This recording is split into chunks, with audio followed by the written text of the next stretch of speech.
ससुराल में भेदभाव। रजनी अपनी बहू स्वर्णा के साथ रहती है।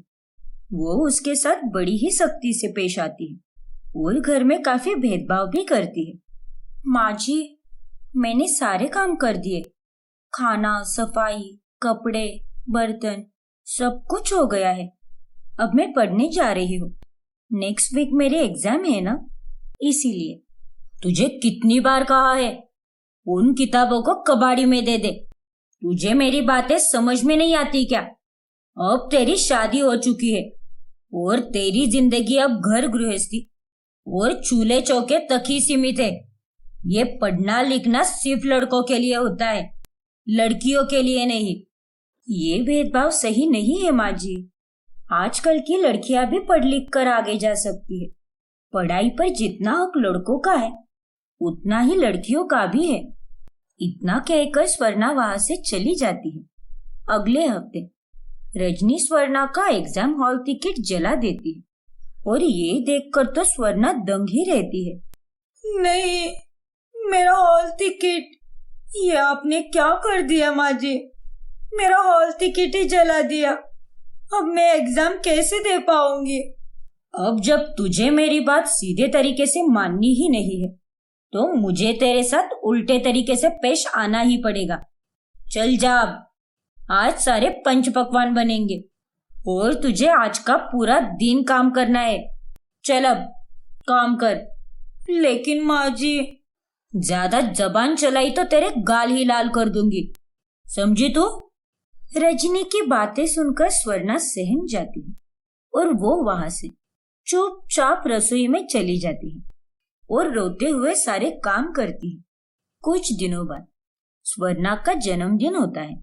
तभी स्वर्णा का पति नितिन कहता है, माँ, आज घर पर खाना नहीं खाएंगे हम।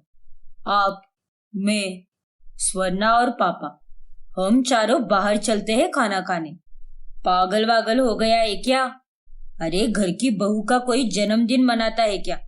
चुपचाप रसोई में घुसा इसे। ये हैप्पी बर्थडे के सारे चोचले मायके में होते हैं, ससुराल में नहीं। लेकिन माँ जी, आपने तो अपना जन्मदिन बहुत धूमधाम से मनाया था, तो मैंने कौन सा पाप किया है? चुप, मैंने कह दिया सो कह दिया। औरतों को हमेशा चुप रहना चाहिए। जब देखो तब मर्दों की तरह बकर बकर करती रहती है, कल मुही कई की। रजनी के कारण स्वर्णा को जन्मदिन के दिन भी काम करना पड़ता है। फिर एक दिन जब स्वर्णा की माँ की तबीयत खराब हो जाती है, तभी, माँ जी, मेरी माँ की तबीयत बहुत खराब हो चुकी है। मुझे 2 दिनों के लिए मायके जाने की अनुमति दीजिए ना प्लीज। ज्यादा लाड़ में मत आ, वरना ऐसा लाड़ करूंगी ना तेरा कि तू 7 जन्मों तक याद रखेगी। चुपचाप काम कर अपने, मर नहीं जाएगी तेरी माँ। ऐसा मत कहिए माँ जी, वो मेरी माँ है।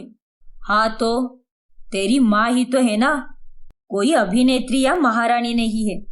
रजनी स्वर्णा को मायके भी जाने नहीं देती और खुद 2 दिन बाद अपने मायके में 3 दिन रहकर आती है। अपने साथ हो रहे इस भेदभाव से स्वर्णा के मन को बहुत ठेस पहुंचती है। इसीलिए वो ये सारी बातें रोक गांव में रह रही अपनी दादी सास को बताती है, जिसके बाद दादी सास गांव से शहर आ जाती है। ओए रजनी बहू, कैसी है तू? माँ जी, आप यहाँ अचानक कैसे? मैं ठीक हूँ, आप बताइए। अब क्या बताऊँ तुझे? मैं तो ठीक हूँ, लेकिन मेरे यहाँ आने से अब सब कुछ ठीक नहीं रहेगा, क्योंकि अब यहाँ पर तूफान की एंट्री हो चुकी है। मतलब मैं कुछ समझी नहीं माँ जी। वक्त के साथ साथ सब कुछ समझ जाएगी तू। और मेरी प्यारी पोता बहू, कैसी है तू? ठीक हूँ दादी जी, आशीर्वाद दीजिए। सदा सुहागन रहो। फिर अगले दिन से ही दादी सास अपना जलवा दिखाना शुरू करती है। रजनी बहू, आज से रसोई का सारा खाना तू बनाएगी। मुझे तेरे हाथ का खाना बहुत पसंद है, इस पोता बहू के हाथ का नहीं। क्या? ऐसे क्या क्यों बोल रही है? बेवकूफ कहीं की। जितना कहा है उतना कर, और याद रहे मुझे पूरे पंच पकवान चाहिए, और साथ ही 5 तरह की मिठाइयाँ भी। क्या? ये आप क्या कह रही हो माँ जी? बहू को मेरी थोड़ी सी तो मदद करने दो ना। मैं अकेले कैसे करूंगी इतना सब? नहीं, मुझे अकेले ही करना होगा सब कुछ। फिर रजनी को ना चाहते हुए भी सारा काम अकेले ही करना पड़ता है। और इसी तरह एक दिन दादी सास पोता बहू स्वर्णा के लिए नई और महंगी साड़ियाँ खरीदती है। माँ जी, आपने स्वर्णा के लिए इतनी अच्छी अच्छी और महंगी साड़ियाँ लाई, और मेरे लिए कुछ भी नहीं लाया। हाँ तो तुझसे मतलब? तेरे पास तो कितनी सारी अच्छी अच्छी साड़ियाँ है, तो तुझे क्यों लाऊं मैं? थैंक यू दादी जी, आपने तो बहुत ही सुंदर साड़ियाँ लाई है मेरे लिए। मुझे बहुत पसंद आई। अपनी सास का स्वर्णा की तरफ प्यार देखकर रजनी को अब जलन होने लगती है। ऐसे ही एक दिन जब रजनी का जन्मदिन आता है, तभी वो एक फेमस रेस्टोरेंट में जाकर जन्मदिन मनाने का इरादा करती है। लेकिन क्या कहा? फेमस रेस्टोरेंट में जाकर जन्मदिन मनाना है? अरे चुपचाप घर पर सूजी का हलवा बना और बत्ती बुझाकर सो जा, वरना एक कान के नीचे बजाऊंगी ना तो सारा जन्मदिन का बुखार ही उतर जाएगा। लेकिन माँ जी, आप ऐसा क्यों कर रही हो? ऐसा ही करूंगी, और मैं तेरी सास हूँ, तुझे मेरी हर बात माननी पड़ेगी, समझी तू? फिर दादी सास के आदेश अनुसार रजनी को अब घर पर ही रहना पड़ता है, और वो अपना जन्मदिन नहीं मना पाती। जो जो भेदभाव और अत्याचार रजनी ने अपनी बहू स्वर्णा के साथ किए होते हैं, अब वही सब दादी सास अपनी बहू रजनी के साथ करती है। एक दिन रजनी की माँ उसे मायके में रहने के लिए बुलाती है। अरे ओ अप्सरा, ये सारा बोरिया बिस्तर लेकर कहाँ चली तुम्हारी सवारी? वो माँ जी, मेरी माँ मुझे मायके में 2 दिन रहने के लिए बुला रही है, इसीलिए मैं जा रही हूँ। कोई जरूरत नहीं है कहीं जाने की। चल, ये बैग अपने कमरे में रख, और मेरे लिए गर्मा गर्म पनीर के पकोड़े और अदरक वाली चाय बना कर ला। लेकिन माँ जी, मेरी माँ से मैंने वादा किया था कि मैं आज उससे मिलने आऊंगी। वो सब मुझे नहीं पता, मैंने कह दिया सो कह दिया, समझी तू? चल अब ज्यादा बहसबाजी मत कर, मैं समदन जी से बात कर लूंगी, लेकिन तू यहाँ से कहीं नहीं जाएगी।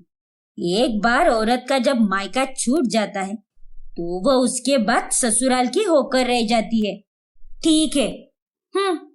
फिर एक दिन दादी सास रजनी को एक लंबी लिस्ट देती है, जिसमें क्या बनाना है वो लिखा होता है। माँ जी, ये इतना सारा खाना? हाँ, घर में आज 11 पंडितों को खाना खिलाने वाली हूँ मैं, इसीलिए ये सारे पदार्थ बना देना, और अगर नहीं बनाए तो मुझसे बुरा कोई नहीं होगा। मैं और पोता बहू हम दोनों थिएटर में पिक्चर देखने जा रहे हैं, और उसके बाद मेले में घूम कर आएंगे, तब तक तो सारा खाना बना देना।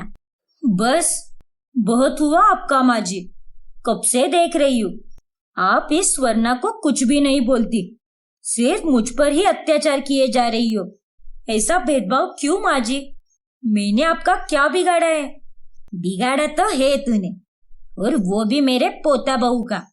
तूने जो भेदभाव, जो अत्याचार इसके साथ किया, वही मैंने भी तेरे साथ किया। तुझे तो अब समझ आया ही होगा कि जब किसी को उसके उसूलों से जीने नहीं दिया जाता तो उसे कैसा लगता है। मैंने आपको हमेशा ही अपनी माँ से बढ़कर माना है, लेकिन आपने तो हमेशा ही मेरे साथ अन्याय किया है माँ जी। और जैसा ये करेगी वैसा तो भरना ही पड़ेगा ना। अब रजनी को उसकी गलतियां समझ आ जाती है, और वो उन दोनों से माफी मांगती है। मुझे माफ कर दीजिए, मुझसे बहुत बड़ी भूल हो गई। मैंने जो तुम्हारे साथ किया, जब वही मेरे साथ हुआ, तब जाकर मुझे तुम्हारा दर्द समझ आया। स्वर्णा, मुझे सुधरने का एक मौका दे दो, बस एक मौका दे दिया, और अब जब तेरी अक्ल ठिकाने आ ही चुकी है तो मैं भी निश्चिंत होकर गांव जा सकती हूँ। लेकिन अगर वहां जाने के बाद फिर से मुझे कोई तेरे बारे में सुनने में आया तो मैं यहाँ आकर फिर से तेरी खबर लूंगी। ऐसी नौबत ही नहीं आएगी माँ जी।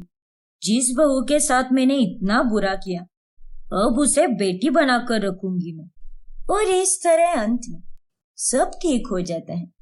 दादी सास गांव चली जाती है और उसके बाद रजनी और स्वर्णा दोनों सास बहू नहीं बल्कि माँ बेटी की तरह रहने लगी। नवरात्रि खत्म होते ही करवा चौथ का पावन त्योहार आने वाला होता है। सिम्मी के शादी के बाद ये उसका पहला करवा चौथ होता है। सिम्मी बहू, ये साल तुम्हारा पहला करवा चौथ होगा। पूरे मन से और पूरी श्रद्धा के साथ ये व्रत पूरा करना, ठीक है? हाँ माँ जी, लेकिन वो मैं भी तुम्हारे लिए व्रत रखूंगा सिम्मी। सिर्फ बीवी ही अकेली व्रत क्यों रखे? जैसे पापा माँ के लिए व्रत रखते आए हैं वैसे ही मैं भी तुम्हारे लिए ये व्रत रखूंगा। ओफो, ये मेरा पति भी ना एक नंबर का गधा है, गधा। मैं अभी अपनी सास से ये कहने वाली थी कि मेरी तबीयत ठीक नहीं है, इसलिए मैं ये व्रत नहीं रख पाऊंगी। लेकिन अब तो मुझे ना चाहते हुए भी ये व्रत रखना ही पड़ेगा। कैसे जीऊंगी मैं कल? हे भगवान, बचा लेना मुझे। सिम्मी से भूख बिल्कुल बर्दाश्त नहीं होती। उसे हर एक घंटे में कुछ ना कुछ खाने के लिए चाहिए ही होता है। और करवा चौथ का ये व्रत रखना उसके लिए किसी मुश्किल कड़ी से कम नहीं होता। अगले दिन सुबह सुबह उसे उसकी सास चारू सरगी की रस्म के लिए उठा देती है। जन्मों बाद पहली बार सिम्मी इतनी सुबह जल्दी उठी होगी। माँ जी, इतनी सुबह सुबह कौन सी कसरत करानी है आज आपको? कसरत नहीं बहू, सुबह सवेरे सरगी की रस्म होती है जिसमें सास अपनी बहू को फल मिठाई और शगुन के तोहफे देती है। ये लो बहू, तुम्हारी सरगी। अरे वाह, ये तो कितनी प्यारी साड़ी है। चलो, कुछ तो अच्छा हुआ करवा चौथ के कारण। अब बस शाम का इंतजार रहेगा। सरगी की रस्म पूरी होने पर सिम्मी साज श्रृंगार करती है। सिम्मी के मायके से चारू के लिए तोहफे आते हैं। ये लो चारू, तुम्हारा बाया आ गया। बाया? ये बाया क्या होता है?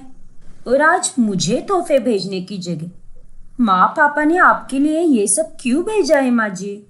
This is not fair. अरे बहू, बाया की रस्म के अनुसार बहू के मायके से बहू की सास के लिए तोहफे आते हैं। वाह, ये मातरी तो बहुत ही स्वादिष्ट लग रही है। देखने में ही पता चलता है।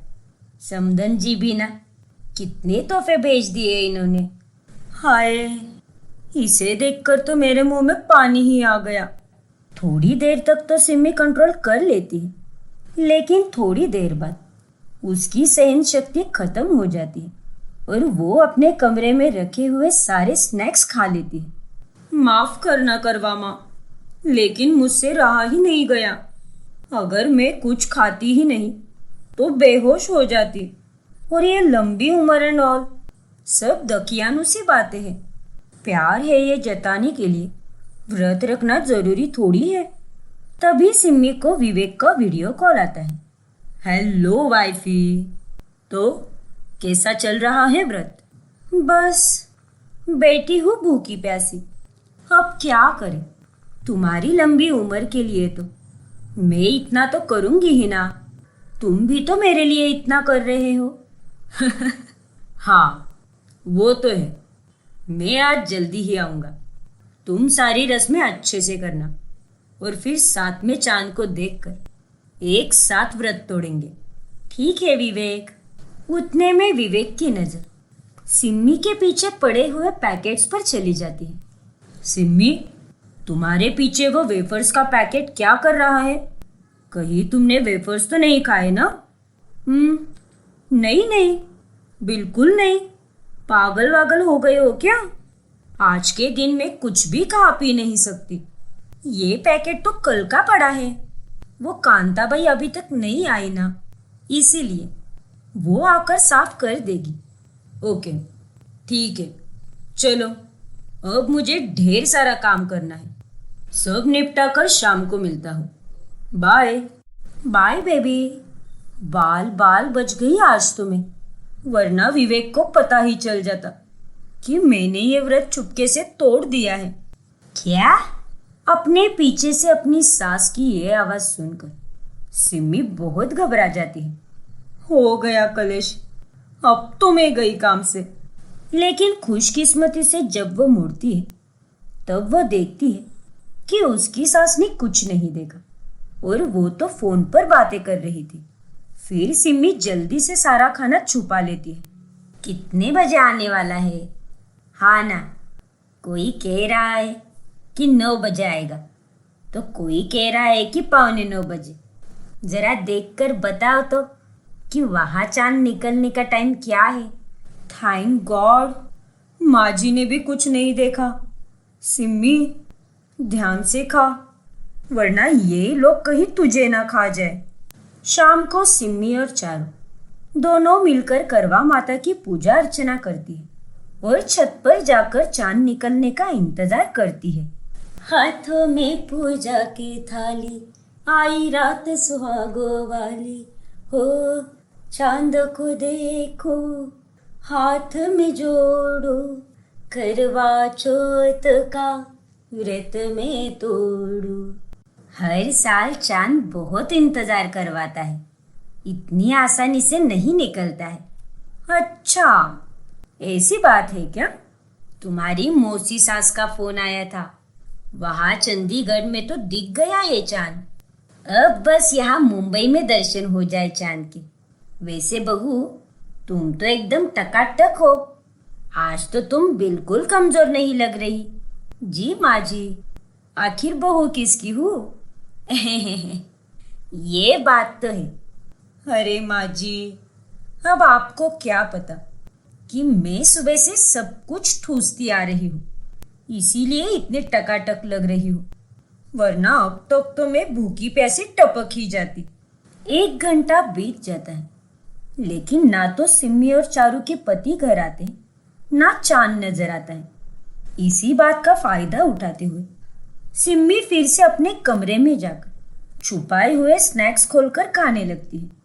तभी वहां पर अचानक से विवेक आ जाता है और सिम्मी को यूं खाते हुए देखकर वो एकदम हैरान रह जाता है। सिम्मी, ये क्या? तुमने तो मेरे आने से पहले ही इतने सारे स्नैक्स। इसका मतलब तुम दिन भर खा रही थी, तुमने आज व्रत रखा ही नहीं। सॉरी विवेक, वो मुझसे भूख सही नहीं गई, इसीलिए मैंने स्नैक्स खाए और थोड़ी कोल्ड ड्रिंक्स भी पी ली। मैं तुम्हारे लिए दिन भर भूखा प्यासा रहा, सिर्फ तुम्हारे लिए, और तुम यहाँ ये सब कर रही थी। तुमने मेरा दिल दुखाया है सिम्मी। सॉरी विवेक, मेरा इंटेंशन तुम्हें हर्ट करने का नहीं था। तो फिर क्या था तुम्हारा इंटेंशन सिम्मी? लेकिन विवेक, ये तो एक व्रत ही है ना, अगर तोड़ दिया तो इसका मतलब ये थोड़ी ना है कि मुझे तुम्हारी कोई कदर ही नहीं और मुझे तुमसे प्यार नहीं है। बात वो नहीं कि तुम्हें मुझसे प्यार है या नहीं, बात रस्मों की है, पूजा की है, बात हमारे शादी के बंधन की है। मुझसे बहुत बड़ी गलती हो गई विवेक, आई एम सॉरी। सिम्मी, अगर ये सिर्फ एक साधारण सा त्योहार है तो फिर शादी भी साधारण सी रस्म है। क्यों करनी शादी फिर? रहो ऐसे ही बिना शादी के। क्यों लगाना सिंदूर? क्योंकि ये सब हमारे रस्म रिवाज है। अगर हम ही इन्हें मार देंगे तो इन्हें जिंदा कौन रखेगा? तुम सही कह रहे हो विवेक, मुझसे गलती हो गई, and thank you so much मेरी आंखें खोलने के लिए, मुझे करवा चौथ के व्रत का महत्व समझाने के लिए। विवेक सिम्मी को माफ कर देता है और अगले साल से सिम्मी भी करवा चौथ का व्रत रखने लगती है और दोनों मियाँ बीवी साथ में खुशहाल और समृद्ध जीवन जीते हैं।